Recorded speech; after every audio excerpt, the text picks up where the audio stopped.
Bismillahirrahmanirrahim. Terima kasih Tuan Pengerusi.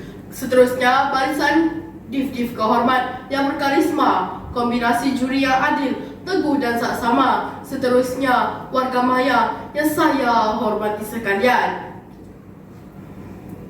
Serangan kempen anti minyak sawit. Harga sawit menjunam jatuh. Peneroka mengeluh. Sedangkan harga minyak masak sawit terus meningkat.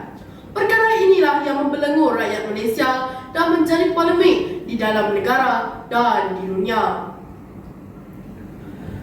Hadirnya saya pada hari ini adalah untuk menyampaikan pidato yang bertajuk Sawit dan Masa Depan Negara.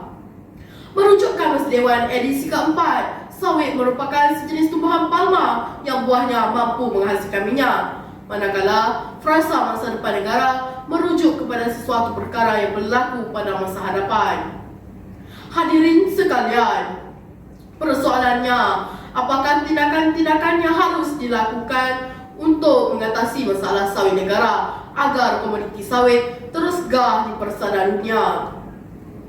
Premis pertama saya, kempen secara besar-besaran perlu diadakan untuk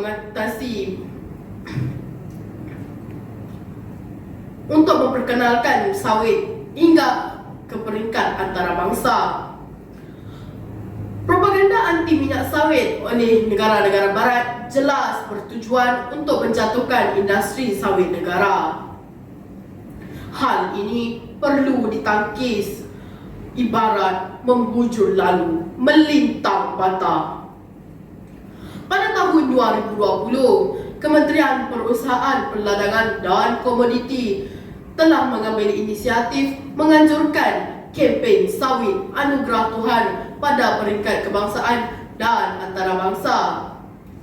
Tujuan kempen ini diadakan adalah untuk menghargai sumbangan besar industri sawit kepada pembangunan sosioekonomi negara. Ternyata kempen ini berjaya kerana terdapat peningkatan ekspor minyak sawit Malaysia ke Turki dengan jumlah 703,558 tan pada tahun 2021. Hadirin sekalian, premis kedua saya, pihak kerajaan perlu mengusahakan penanaman komoditi ini secara meluas dan berteknologi tinggi. Penerapan amalan agronomi yang terbaik penting bagi meningkatkan kecekapan dan produktiviti. Pihak penguasa perlu menggunakan jentera moden dan tenaga pekerja mahir. Sudah tiba masanya negara kita mengusahakan ladang sawit dengan kaedah yang lebih moden. Sebagai contoh, penggunaan drone dalam kaedah membaca dan meracun. Hadirin sekalian, premis terakhir saya, pihak sekolah perlu menggalakkan murid-murid menyertai pertandingan yang bertemakan sawit negara. Mereka berperanan sebagai duta kecil sawit Malaysia. Perkembangan komoditi sawit dan kebaikan nutrisi sawit yang kaya dengan vitamin E antioksidan dapat disampaikan. Sebagai contoh, pertandingan pidato pada hari ini dianjurkan oleh Majlis Minyak Sawit Malaysia MPOC, Kementerian Perusahaan Perdagangan dan Komoditi KPPK dan kerjasama Kementerian Pendidikan Malaysia.